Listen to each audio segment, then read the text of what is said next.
Okay.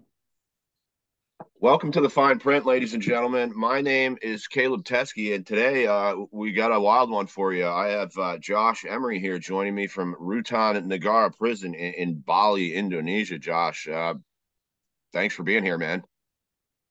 Yeah, no problem, man. Thanks for having me. Yeah, and I always start with a 5 minute life story segment for my guest. However, I'm guessing maybe your life story we should stretch out and sort of just talk about how you ended up where you're at here. But maybe you could give us Okay. a little background. Tell us like where you're from and where you grew up and all that shit. I grew up on the west coast of the USA, between Oregon and California. Um, Learned how to ski at a young age, 3 years old, and I got sponsors at 18 and pursued a career in snowboarding and skateboarding. Had sponsors in surfing. Did professional photography. Worked for a fashion magazine in LA. Uh, all the time, I've been involved in cannabis. My father grew marijuana growing up. He grew some of the best weed that was uh, sought after by football players. At one time, I guess the Mexican mafia was buying his weed. This is all before it was legal. He would get $3,000 a pound before it was even cut down. So pre harvest, the crop was paid for and bought. So I learned marijuana, growing up, and then kind of between the snowboarding and skateboarding and marijuana industry, I supported myself. Um, was sponsored pretty much my whole life. I'm 47 now, 18. You know, I broke my leg at 44, and I basically quit. I was like, I can't do this anymore. Um, So I worked in finance in marijuana. I've owned my own delivery service. Obviously, did a lot of brokering, and I kind of figured out, this where the marijuana industry was going about 3, 4 years ago, and I decided, you know what, I don't want to be in the U.S. anymore, and so I figured out an exit plan. I put my house up for rent, and headed to Southeast Asia and flew into Bangkok. Went to Phuket. Didn't really like Thailand, and my friend was here in Bali, so I came here. And a few months after I got here, COVID hit.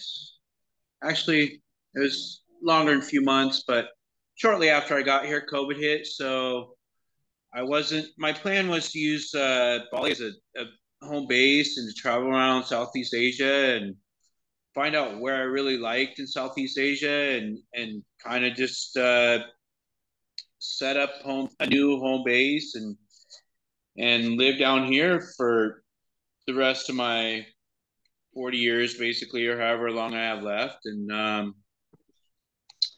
so I got a girlfriend here in Bali. That didn't turn out too well. She ended up basically breaking everything of value, stole my cell phone, drained my bank account, leaving me in a really tough situation without access to finances. Obviously, my phone was a way for me to make money. And I made a bad decision to have a pound of weed sent to myself. And that was the first time I had done anything like that in Indonesia. And ended me up in prison for 4 years, 2 months. And I paid a lot of money to get the sentence in bribes and whatnot to the judge, to the prosecutor, my lawyer. Um, so it's been a really interesting trip to get to where I'm at now. I've been transferred to from one prison to the to the worst possible prison you could want to be at in Indonesia to the absolute best, most relaxed prison. Obviously, I have a cell phone. Yeah, I All was the gonna say. guards know I have a phone. So that's okay. It's not okay.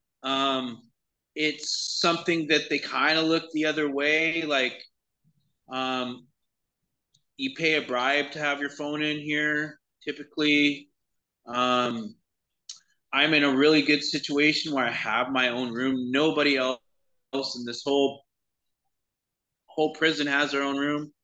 Um, we have one of the largest. So kind of how it goes. If you have power or you're a person of stature from the outside, it's the same thing on the inside here. So we have one of the largest mafias here. He got caught with 37 kilos of meth. He's a descendant of the king. He owns nightclubs, tattoo parlors, uh, so on and so forth. And literally, he's treated like a king in here. Also, he's got I think there are 6 or 7 phones in his room. There's 9 people, 10 people now.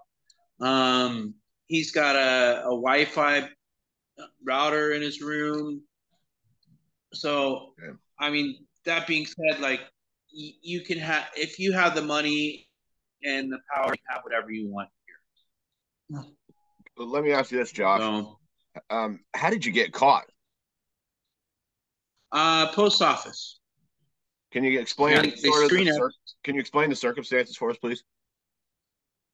Yeah, so they screen every package coming in international and nationally. The drug war is very much alive, and the corruption here is very much a real thing. In fact, just I think it was last week, one of the head policemen in Jakarta was arrested for running a gambling ring. He was caught with, I think it was like $40 million worth of currency, fiat currency, in his house. Um, so you know, um, so how I got caught, I was caught at the post office. They screened my package. I had a really bad feeling about the package and should have followed my gut. I wouldn't be here. Um, I didn't. I didn't listen to myself. I didn't listen to my friends, and I went several times to the post office. And the third time, they finally had police waiting for me there and arrested me. So, yeah, the basics of. I mean, they knew they have the best technology here. In fact, 3 weeks, 4 weeks ago now, they just upgraded their scanning abilities to scan all the packages, all the people that come in on flights. Um, they have the best technology in the world. Well, that's where they make all the electronics over there. Yeah. Well, it's they're trained by Australian, they're trained by the USDA. They this might be a third world country that most people don't have a lot of money. Then again, there's people that have a lot of money, and they want that. Uh, they want to be able to control the market. They want to. It's a very corrupt system, and that's why it'll never go legal.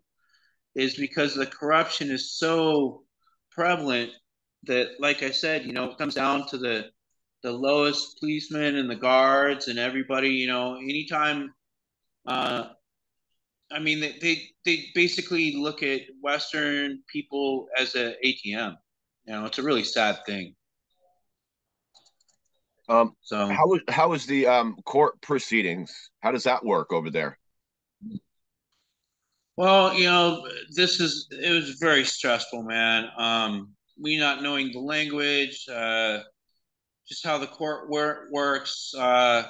So I hired he was ex BNN, which is basically DA here, lawyer. He was the head of the BNN DA, and he basically worked out a deal with the prosecutor and the judge where I had to bribe a certain amount of money, which was like 10 grand, or no, it was about 7 grand to the judge and 7 grand to the prosecutor, so about 10 million IDR. So about $14,000 to both, between the both of them to get the 4-year sentence.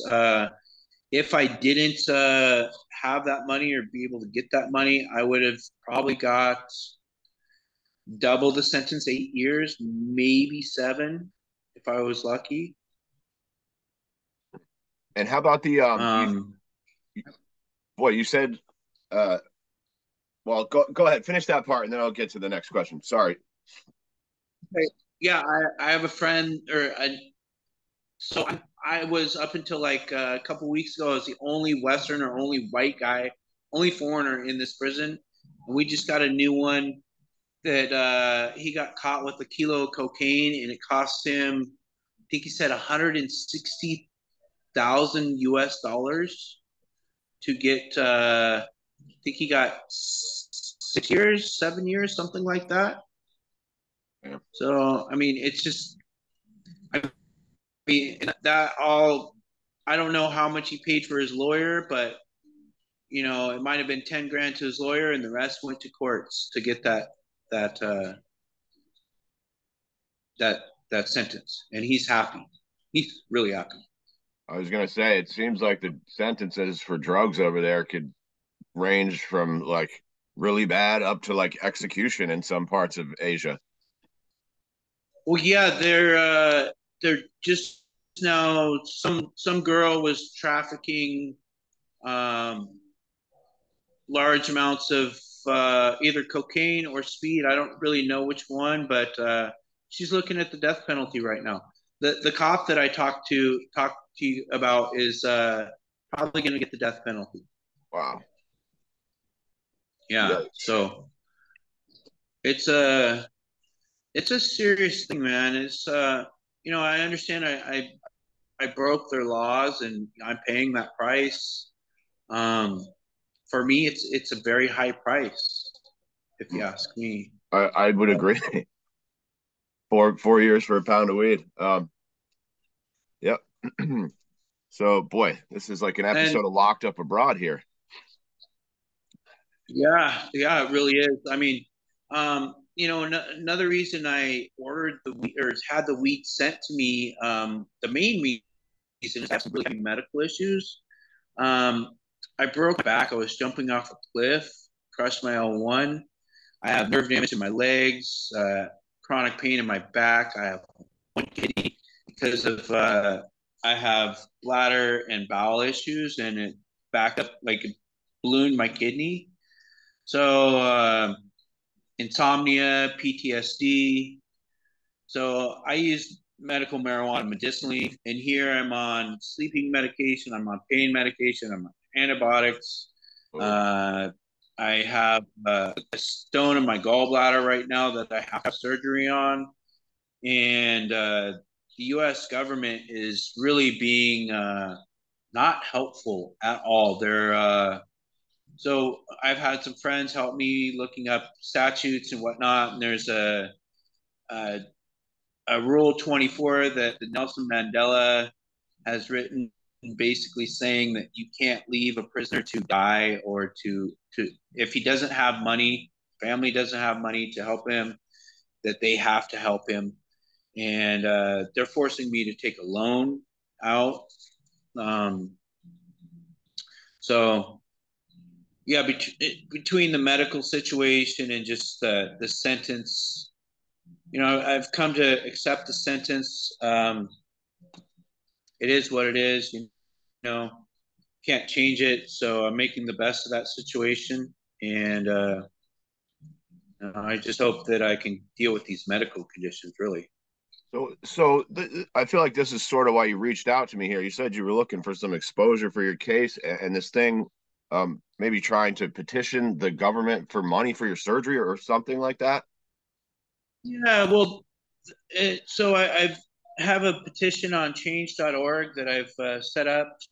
to help gain exposure for my situation and just to raise awareness of the human rights violations that the U.S. government is not adhering to. Yeah, so that's the basic reason why I wanted to get your attention. So let me ask you this: what's going to happen if you're not able to get that surgery? Well, the U.S. the government has offered me a loan. Oh, the U.S. government So or the Indonesian government? the U.S. government has offered me a loan. Huh, weird. Yeah. So How much so is the they loan? How big is the loan? the surgeries the surgery is going to cost me about $5,000, That sounds pretty and it cheap. It probably cost you fucking 10 times that in the US. actually No? no, it probably cost me about that. Oh, okay. It's the most common. It's the most common surgery in the world. Um, it's the so the the Indonesian people, as long as you have a job and you pay into their health cares, you get free health care. Okay. Now, if you're a foreigner, it costs double what it would in your own country, in the U.S. I've done enough research. It cost me probably about $2,500 to $3,000 in the What was U.S. that? I couldn't hear you, broke up a little there. It cost me about $2,500 to $3,000 in the U.S. Okay. Like I said, one of the most common surgeries out there.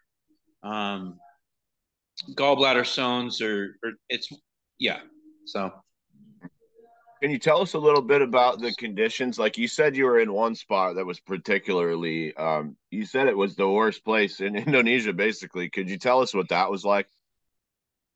yeah, so that was like I was in the medical ward, which I was right next to Scott from the Bali Nine. He's a lifer. He got caught at 19 years old, and he's 37 years old now.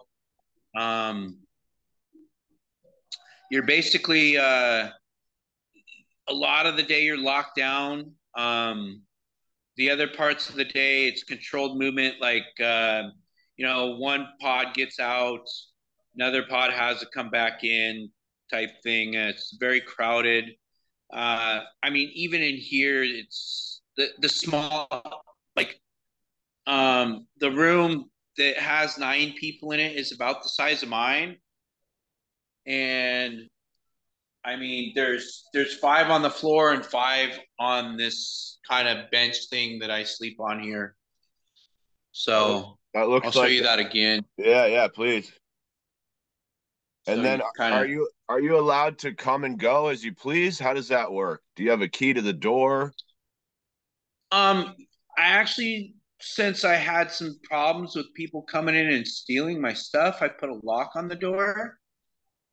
So this door right here, I put a lock on I work on a farm that's just over this wall back behind here.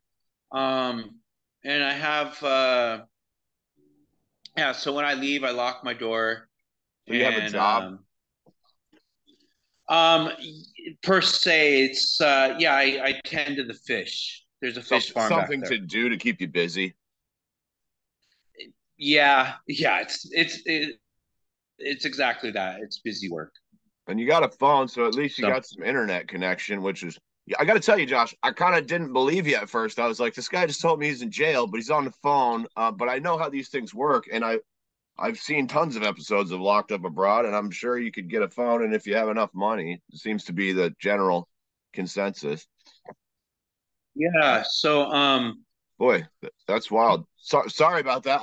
I was skeptical, man. That was a wild story that you hit me with, but you know, a lot of people are skeptical. A lot of people are like, "How you have a phone?" Like, this and that.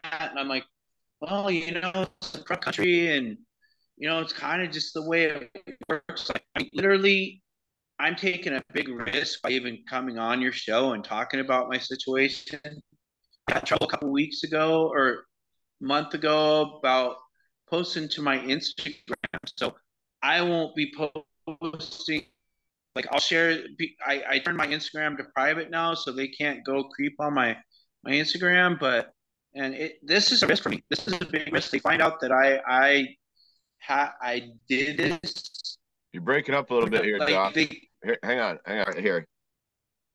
Sorry, let's pick it up here, Josh. yeah.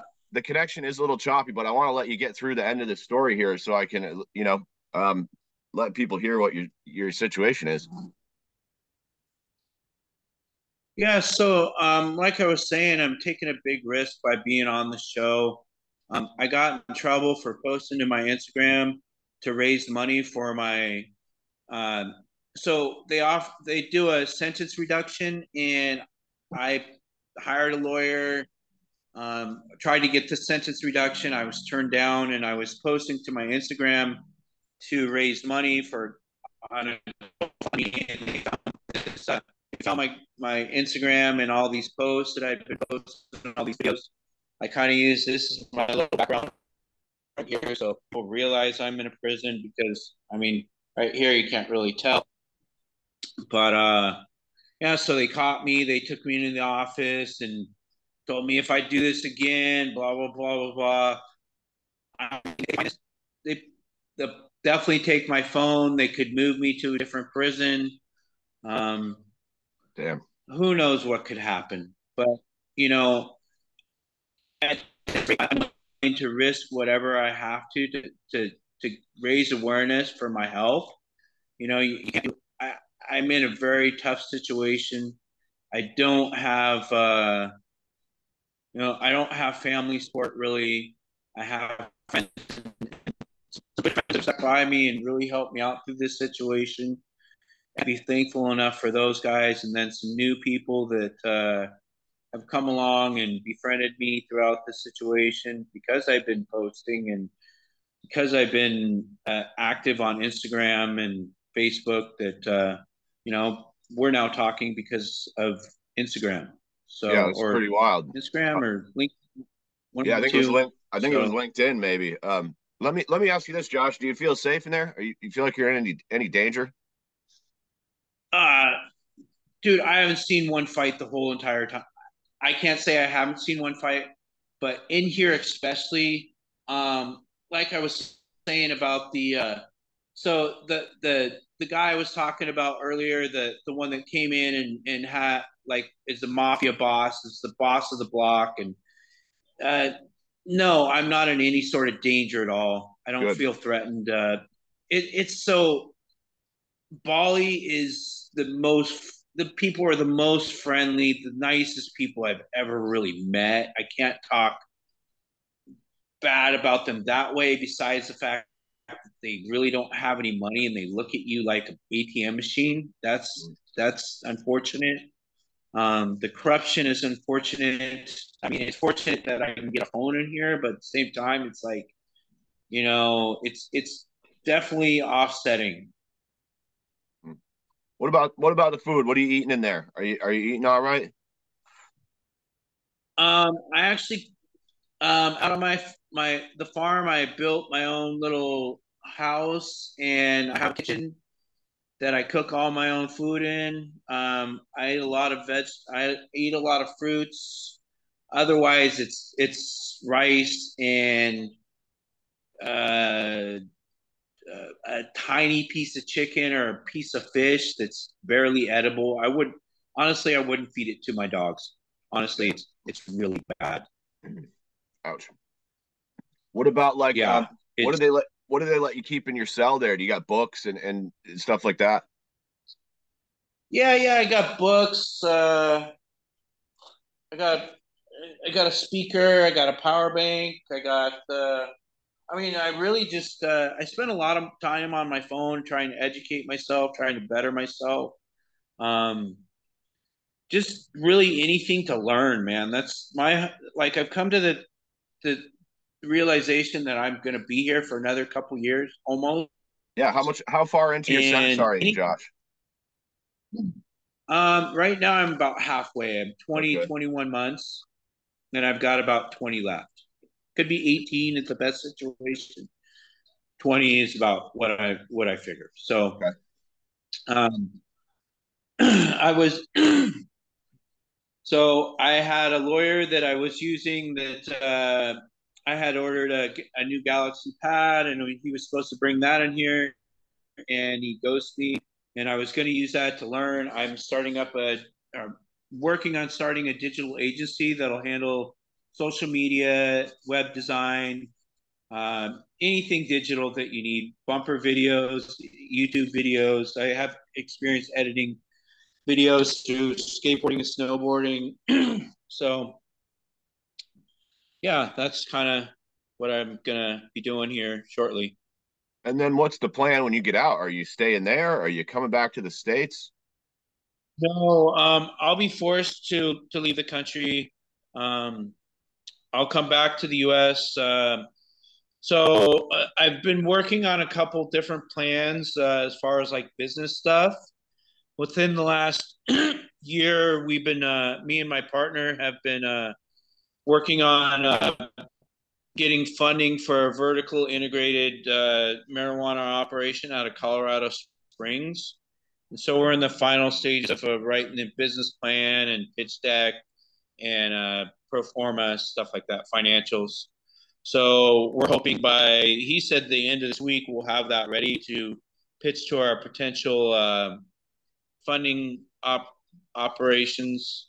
And like I said, I used to work in marijuana funding, so I have quite a few contacts in that industry. Um, so we're looking. I think he said we're looking for about 5 to 7 million to buy a farm, a extraction lab, and a storefront. The storefront and farm have been around for about 14 years, so they're a legacy operation. So really looking forward to that. It'll give me some. Obviously, I'll be making money through that, and I will have work to do. I'll be running their social medias and web page and all the stuff that I just kind of went over with my the business that I'm going to be starting in here. I've been looking into exporting coconut oil from Indonesia, which is a really big product coming out of here. Um, just kind of any, like I said, I really enjoy business. Um, so I think about all kinds of business ideas all day, every day. Pretty much, I have plenty of time to uh, think about stuff that I think will work. And I have some quite a few friends in the U.S. that have businesses, or I have a friend that right now he has a distribution company out of Eugene, Oregon, and so that's where the oil thing kind of came into play. And so we're working on that, working on a couple other things to get into the U.S. and distribute. So, Well, Josh, that's about all I got for you, man. I wanted to first of all, I want to thank you for reaching out here. I wanted to. I always give the guests the last word too. So if there's anything we missed or anything that you want to throw in here, but I want to thank you for your time, and I'll post this one up as soon as I can here. I got some other ones in the queue, but I'll blast this one up for you all over my socials. cool. I want to thank you for letting me come on here and share my story. Sure. I'm also working on writing my actual story, a book that hopefully will come out before I get out of prison here. I want to thank my friends and my families that have supported me and that have helped me throughout this situation. Obviously, it's been very difficult for me. I've been very, very much alone in this situation because I can't speak the language. I want to share my the GoFundMe and then the pension. You guys, hopefully you'll put those in the link there. Sure, I But will. yeah, Yeah. just anybody that wants to reach out, just to say hello, man. I have a lot of people to talk to. I like to conversate and, like I said, business ideas. anybody that wants to fund the marijuana operation, we have a very, very solid plan that's going to cut operational costs down to less than $100 per pound. And I think we're really going to dominate the market in Colorado and then working out nationally and internationally. So, Cool. yeah, that's kind of the game plan here. Right on, Josh. Well, thanks again for your time. As soon as this is ready, I'll get it up and we'll share the GoFundMe and the petition and all that shit.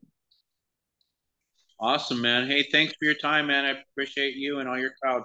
Yeah, good luck in there, man. Okay. I'll stay Thanks, in man. touch for sure. Awesome. Appreciate Peace. you.